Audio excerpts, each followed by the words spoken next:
الحمد للہ رب العالمین والصلاة والسلام علی حبیبہ محمد وآلہ وصحبہ اجمعین۔ اعوذ باللہ من الشیطان الرجیم، بسم اللہ الرحمن الرحیم۔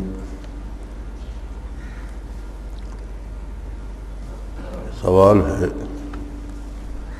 قیامت کی ہولناکیاں سورہ القارعہ، الزلزال، الانفطار، الانشقاق، التکویر اور بہت سے مقامات پر بیان کی گئی ہیں۔ یقیناً یہ بہت بڑا حادثہ ہوگا۔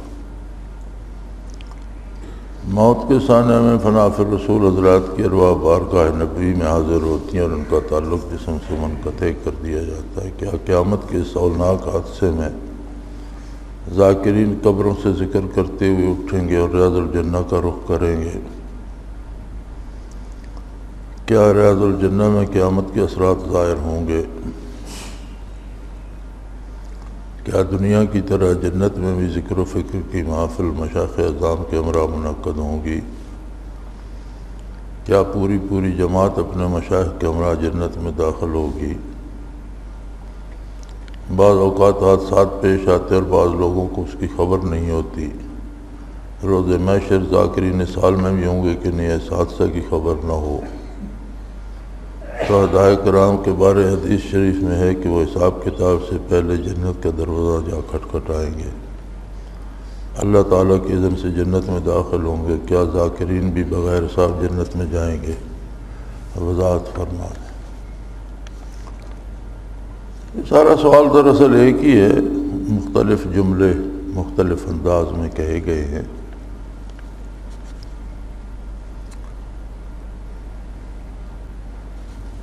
قیامت کا حادثہ یقیناً بہت بڑا حادثہ ہوگا، اس لیے کہ اللہ کریم نے قرآن حکیم میں جگہ جگہ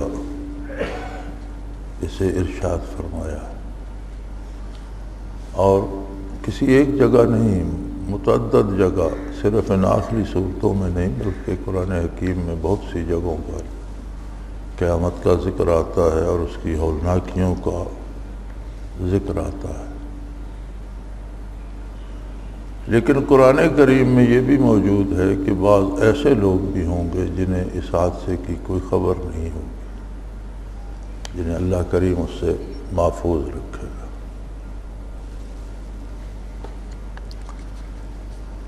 یہ سوال کہ موت کے سانحے میں فنا فی الرسول حضرات کی ارواح بارگاہ نبوی میں حاضر ہوتی ہیں اور ان کا تعلق جسم سے منقطع کر دیا جاتا ہے، یہ بات درست ہے، لیکن سب پہ صادق نہیں آتی۔ اس کے لیے اللہ کریم کی پسند ہے، اور غالباً اس میں یہ بات ضرور ہوگی کہ اس محاکمے میں کتنی گہرائی اور کتنی گہرائی ہے، کتنا خلوص اور کتنا مجاہدہ ہے۔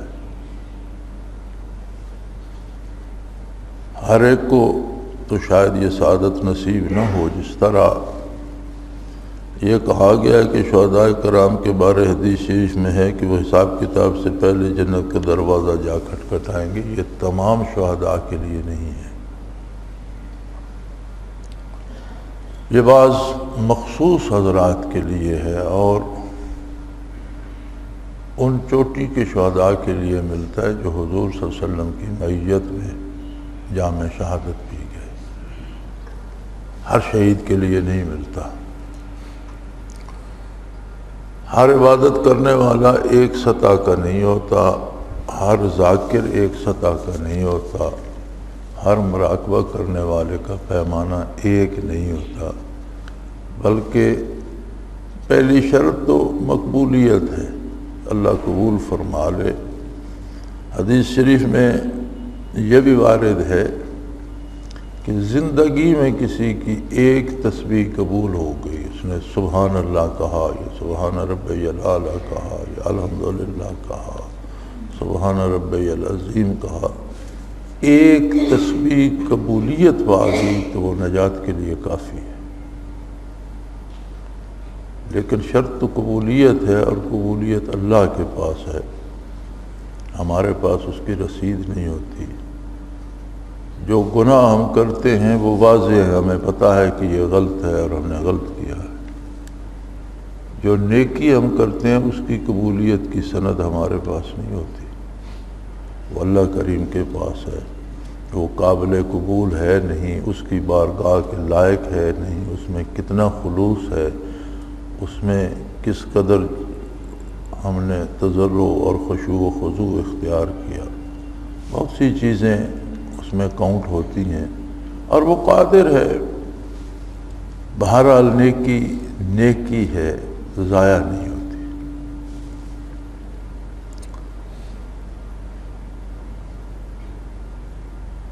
ایک یہ بات کہ ریاض الجنہ میں قیامت کے اثرات ظاہر ہوں گے، تو ریاض الجنہ جنت کا حصہ ہے۔ عرش عظیم، جنت و دوزخ، بیت اللہ شریف اور ریاض الجنہ، یہ علماء کرام نے لکھا ہے کہ یہ مستثنیٰ ہیں قیامت کے حادثے سے۔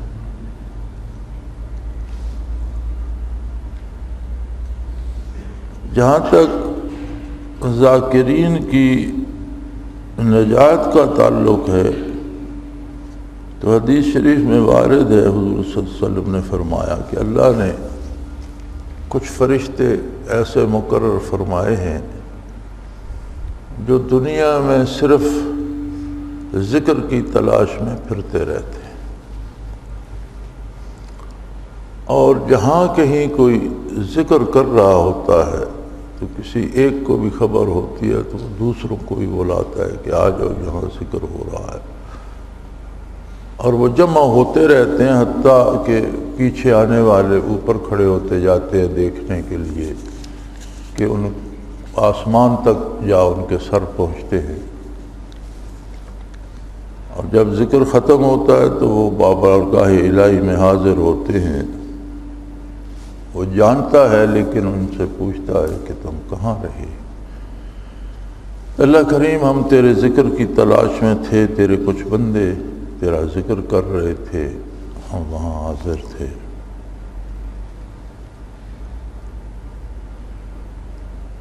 تو ارشاد ہوتا ہے کیا انہوں نے مجھے دیکھا؟ یا اللہ نہیں دیکھا۔ اگر مجھے دیکھتے بہت زیادہ خشوع سے ذکر کرتے۔ جنت کو دیکھا ہے یا اللہ نہیں دیکھا؟ اگر دیکھتے تو اور زیادہ محنت کرتے۔ دوزخ کو دیکھا ہے یا اللہ نہیں دیکھا؟ دیکھتے تو اس سے اور زیادہ بچنے کی کوشش کرتے۔ تو ارشاد ہوتا ہے کہ گواہ رہو میں نے ان سب کو بخش دیا۔ اب حدیث شریف یہ جو ارشاد فرمایا جا رہا ہے یہ دار دنیا کی بات ہے کہ وہ دنیا میں ذکر کر رہے ہوتے ہیں۔ تو عرض کرتے ہیں بہرحال کچھ لوگ تو وہاں واقعی ذکر کی غرض سے جمع ہوئے تھے، کچھ ایسے بھی تھے جنہیں کسی سے کام تھا یا کسی وجہ سے وہاں آ گئے، تو اب ذکر ہو رہا تھا تو مجبوراً انہیں انتظار کرنا پڑا اور وہاں بیٹھ گئے۔ تو کیا وہ بھی بخشے گئے؟ تو ارشاد ہوتا ہے کہ ہم قوم لا یشکا جلیسہم او کما قال رسول اللہ صلی اللہ علیہ وسلم، کہ یہ ایسے لوگ ہیں کہ جن کے پاس بیٹھنے والا بھی بدبخت نہیں رہتا، وہ بھی بخشے گئے۔ یعنی وہ ذکر کی نیت سے نہیں آئے تھے، کسی اور کام سے آئے تھے، ذکر کی محفل ہو رہی تھی، انہیں انتظار کرنا پڑا، وہ اس میں بیٹھ گئے۔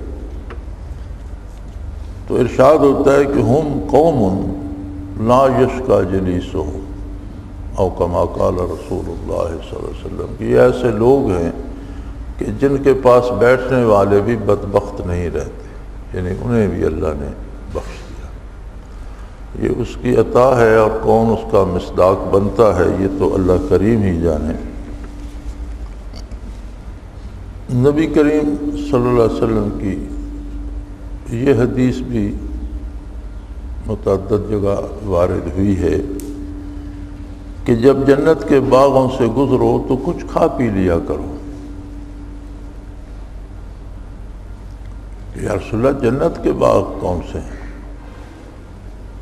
فرمایا حلق الذکر، حلقہ ہے ذکر جو ہیں یہ جنت کے باغ ہیں، جب گزرو تو دیکھ کر گزر نہ گئے کرو، یعنی شامل ہو جایا کرو، کچھ ذکر کر لیا کرو۔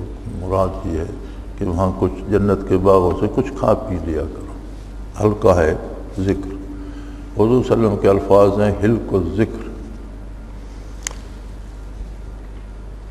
اور قرآن حکیم میں وارد ہے وَاصْبِرْ نَفْسَكَ مَعَ الَّذِينَ يَذْكُرُونَ اللَّهَ يُرِيدُونَ وَجْهَهُ۔ جب یہ آیہ کریمہ نازل ہوئی تو حضور اپنے حجرہ مبارک میں تشریف رکھتے تھے۔ آیہ کریمہ کے نزول کے بعد حضور مسجد نبوی میں جلوہ افروز ہوئے تو کچھ لوگ بیٹھے ذکر کر رہے تھے، حلقہ ذکر تھا ایک طرف، دوسری طرف کچھ صحابہ کرام بیٹھے دین پر بات کر رہے تھے، فقہی امور پر، عذاب و ثواب پر، دینی مسائل پر، تعلیم و تعلم ہو رہا تھا، گفتگو ہو رہی تھی۔ تو حضور اکرم صلی اللہ علیہ وسلم ذاکرین کے ساتھ جلوہ افروز ہوئے اور فرمایا اللہ کا شکر ہے کہ مجھے جن لوگوں کے پاس بیٹھنے کا یا ساتھ رہنے کا حکم دیا وہ لوگ بھی مہیا فرما دی۔ یہ تقریباً تمام تفاسیر میں اس آیہ کریمہ کے ساتھ یہی تعبیر دی گئی ہے۔ تو جہاں تک ذکر کی فضیلت، عظمت اور تاکید قرآن حکیم میں ہے، اس میں تو کوئی کسر نہیں رہے گی۔ جہاں تک سوال اس پر اثرات، نتائج اور نجات کا ہے تو آدمی آخری دم تک تا دم واپسی ابتلا میں ہے۔ وَاعْبُدْ رَبَّكَ حَتَّىٰ يَأْتِيَكَ الْيَقِينُ۔ جب تک سب کچھ یقینی سامنے نہیں آ جاتا، موت واقعہ نہیں ہو جاتی، تب تک آدمی ابتلا اور آزمائش میں، اور یہ بڑا نازک معاملہ ہے، بہت حساس معاملہ ہے۔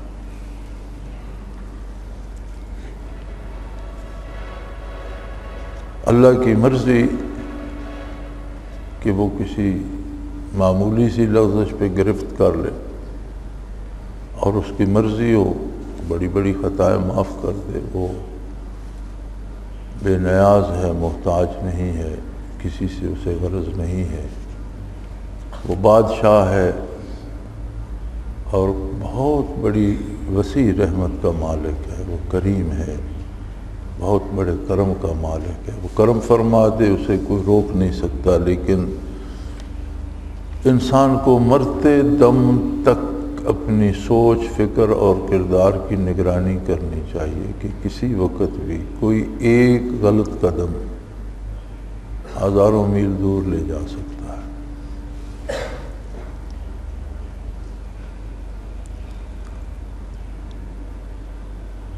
حضرت رحمۃ اللہ تعالیٰ علیہ کو ایک مسئلے کے متعلق مطالعہ کرنا تھا، اس کی تفاصیل جاننا تھی۔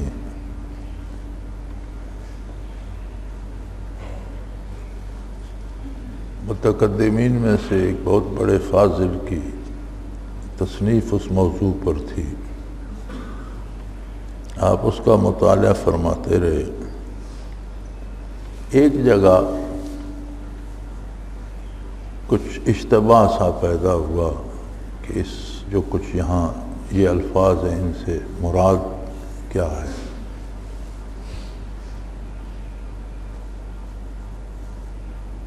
تو حضرت رحمۃ اللہ علیہ نے ایک بزرگ ساتھی سے فرمایا، جن کے مشاہدات بہت اچھے تھے، کہ بھئی آؤ یار ان حضرت سے خود تفصیل پوچھ لیں، یہاں مجھے کچھ کھٹکا سا ہوتا ہے کہ اس جملے سے کیا مراد ہے۔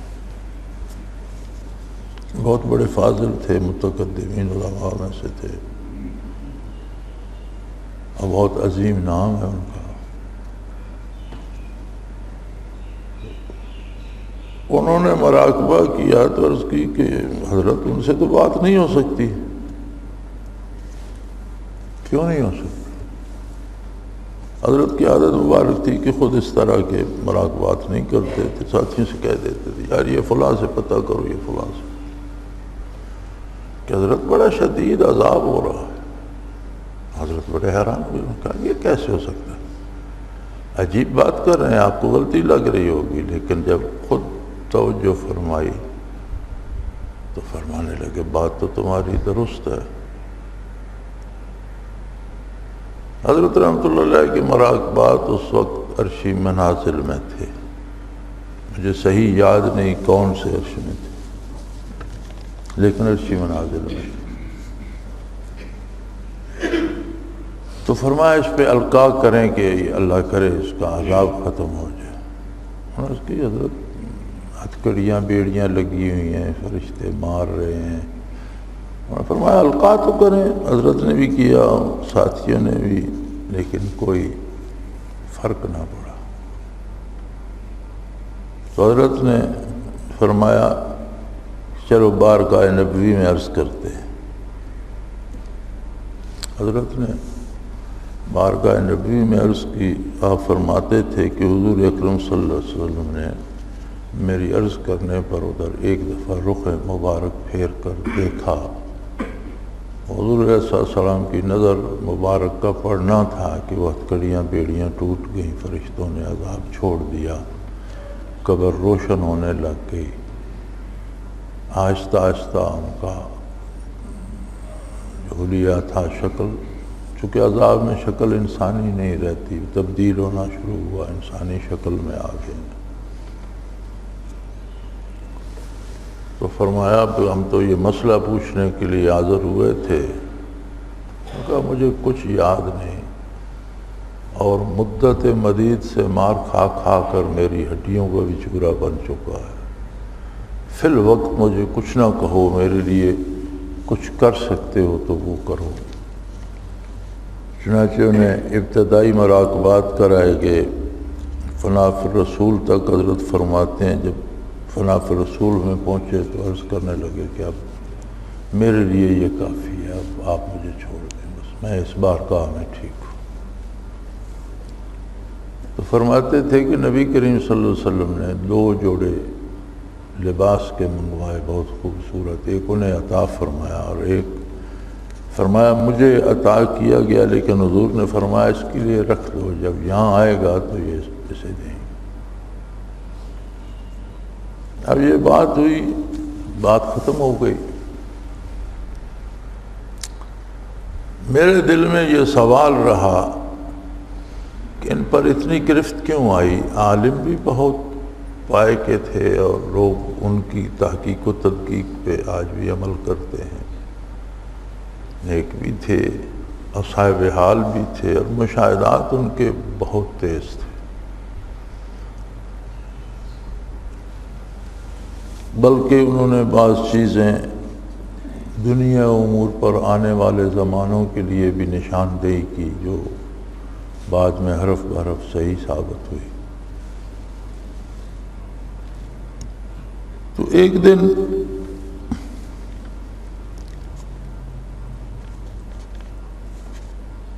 واپسی پہ ہم حضرت کے ساتھ واپس جا رہے تھے کسی دورے سے۔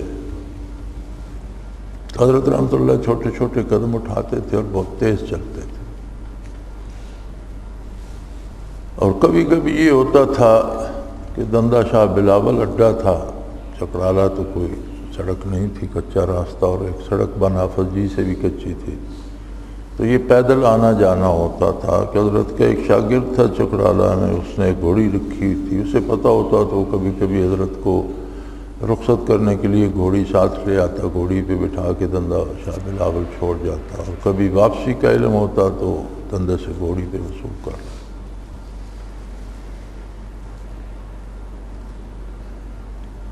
تو وہ گھوڑی لایا ہوا تھا، حضرت اس گھوڑی پہ سوار ہو گئے، ہم ساتھ تھے، 5-6 ساتھی تھے،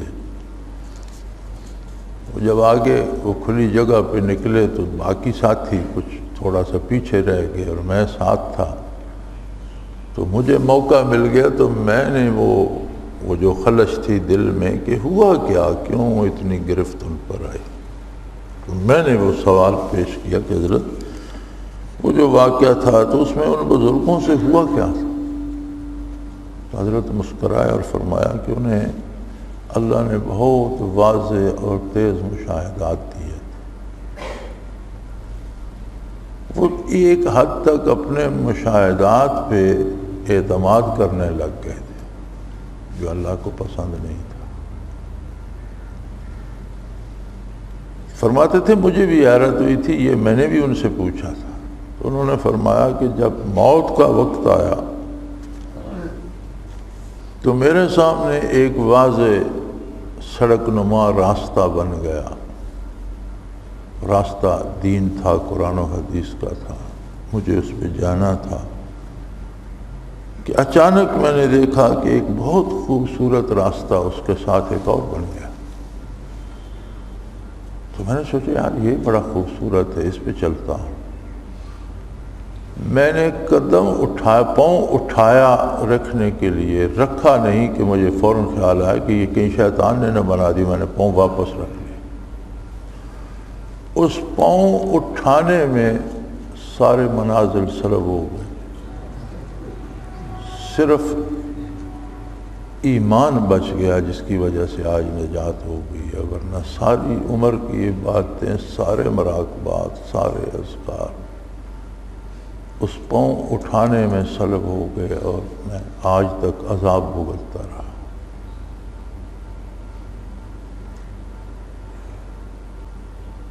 بات اصل یہ تھی کہ اللہ کو یہ پسند نہیں تھا کہ اسے میرے احکام کی بجائے اپنے کشف پہ اعتماد ہونے لگ گیا، اور یہ غیر شعوری طور پر شاید انہیں اس کا ادراک بھی نہ ہوا۔ لہذا جہاں تک نجات ہے وہ تو قرآن کریم میں بھی جگہ جگہ ارشاد ہے، نبی کریم صلی اللہ علیہ وسلم کے ارشادات میں بھی موجود ہے، بلکہ دنیا میں زندہ ذکر کر رہے ہوتے ہیں تو ان کی نجات کا اعلان کر دیا جاتا ہے، لیکن انجام تک کون پہنچے گا، اس نعمت کو کون باقی رکھے گا، ان انعامات کو کون باقی۔ آپ دنیا میں بھی دیکھتے ہیں کہ حکومتیں خوش ہو کر بعض لوگوں کو جاگیریں ادا کر دیتی ہیں، اور پھر انہی کی کسی غلطی کی پاداش میں جو کچھ پہلے ہوتا ہے وہ بھی سلب ہو جاتا ہے اور جیل چلے جاتے ہیں۔ تو معاملے کی نزاکت جو ہے اس کا عالم یہ ہے کہ بندہ مشت غبار ہے اور معاملہ اللہ رب العزت کے ساتھ، اور اس مشت غبار کے پیچھے ابلیس لعین اور اس کی بے شمار فوج اور لشکر بھی پڑا ہوا ہے، اور اس کا اپنا نفس بھی دنیاوی لذات کا بہت طالب ہے۔ تو ایک کمزور سی مخلوق ہے اور اس کے اتنے دشمن ہیں، ماحول، معاشرہ، رویے، دنیا کے اعتراضات، دنیا کے دباؤ، دوسری طرف کے لالچ، بے شمار آزمائشیں ہیں۔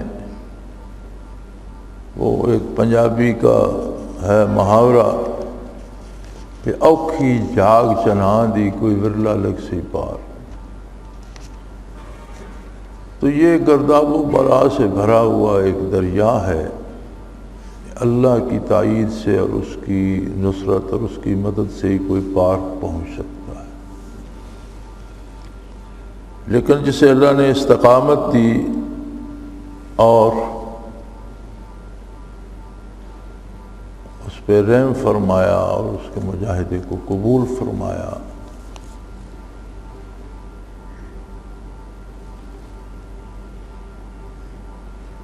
اصل معاملہ بڑا نازک ہے، آدمی محسوس بھی نہیں کرتا، اسے پتہ بھی نہیں چلتا، اور اس کی میں درمیان میں آ جاتی ہے کہ میں نیک ہوں، میں پارسا ہوں، میں نے یہ کر دیا، میری دعا سے وہ ہو گیا، میں نے اس کو پھونک ماری، یہ ہو گئی۔ جب میں آتی ہے تو پھر بڑی مشکل بن جاتی ہے۔ اور پھر عجیب عجیب حربے ہیں شیطان کے، بے شمار لوگوں کو اس بات پہ لگا دے گا کہ وہ آپ کی تعریف کرتے رہیں اور آپ کو بڑا پارسا اور نیک بتاتے رہیں، اور وہ آپ کے ہاتھ پاؤں چومتے رہیں اور آپ کو غلط فہمی میں مبتلا کر، طرح طرح کی، کسی کو آپ کو گالیاں دینے پہ اور مقدمے کرنے پہ، پریشان کرنے پہ لگا دے گا، کوئی پریشان کرتا رہے گا، دوسرا آپ میں خدائی اوصاف ماننے پہ شروع ہو جائے گا۔ یہ اتنا آسان نہیں ہے، قدم قدم پر تائید باری کی ضرورت ہے، اور سانس سانس کے ساتھ اللہ جل شانہ کی رحمت درکار ہے۔ ہاں اللہ کرے بندے کو نصیب ہو وہ صحیح رہے، اللہ پہ بھروسہ رکھے، اللہ کی طلب میں رہے اور اپنی کوشش پوری کرے اتباع سنت کی، اور اس کے ساتھ ذکر بھی نصیب ہو تو نور علی نور ہے، اور بہت زیادہ، سب سے زیادہ امیدیں اسی سے وابستہ کی جا سکتی ہیں۔ وآخر دعوانا الحمدللہ رب العالمین۔ الحمدللہ رب العالمین والصلاة والسلام علی اللہم ربنا لا تقتلنا بغضبک ولا تہلکنا بعذابک واعف عنا قبل ذلک۔ اللہم ربنا لا تسلط علینا من لا يرحمنا، انت ولینا فی سفرنا وحضرنا فی مالنا واہلنا، انت ولینا فی الدنیا والآخرہ، توفنا مسلمین وعلیکنا بالصالحین۔ اللہم انصر الاسلام والمسلمین، اللہم اللہم ربنا وفقنا لما تحب وترضى واجعل آخرتنا خير من الأولى۔ اللہم ربنا سهل لنا أمورنا كلها في ديننا ودنيانا، رب يسر رب يسر رب يسر ولا تؤثر وتمن بالخير۔ اللہم انزل علينا من السماء ماء مباركا نافعا غير ضار، نافعا غير ضار، نافعا غير ضار، والذي ينزل الغيث من بعد ما قنطوا ينشر رحمته وهو الولي الحميد، وهو الولي الحميد، وهو الولي الحميد۔ وصلى الله تعالى على حبيبه محمد وآله وصحبه برحمتك يا